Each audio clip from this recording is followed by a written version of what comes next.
This is an R tutorial. Got 2 minutes? Learn some statistical programming in R. It's easy, free, and fun. This tutorial, how to test for correlation between two variables in R. This is a fancy mathematical tutorial. If you don't know and don't care what a correlation coefficient is, you probably want to skip this one. But if you like math, and I know you do, then gather round, children, gather round, and listen while I tell you an ages-old tale of statistical lore from days of yore.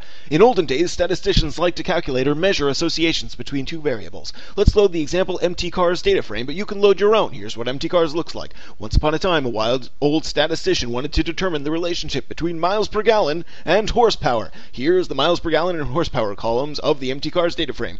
Our hero wanted to calculate what these ancient statisticians like to call a Pearson's product moment correlation coefficient. Now remember, those were the days of yore, so they had to do fancy mathematics to test the association between two sets of numbers. You live in the future with the R statistical programming language, so you can just plop these two things inside of the core function, separating them by a comma, and you'll get the correlation coefficient right there. Wow! It looks like it's a negative association between horsepower and miles per gallon. In other words, a car's miles per gallon go up, and the horsepower tends to go down. Wow!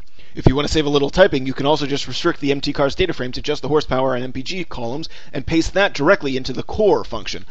If you want to calculate the correlation coefficient of every variable in this dataset against every other variable in this dataset, you can put the entire data frame in the core function like this, and look at those results. So for example, the horsepower and SIL column have a very high correlation coefficient, 0.8324. Remember, the strongest correlation you can have is either a 1 or a negative 1. But it looks like the horsepower and the number of gears has a pretty weak correlation of negative 0.1257. Note that in addition to calculating a Pearson correlation coefficient, which is the default if you don't specify a method, you can also calculate a Kendall or Spearman correlation coefficient by changing the method to quote Kendall quote or quote Spearman quote. Or you can just keep kissing frogs and hope for the best. This has been a work of Happily Ever After.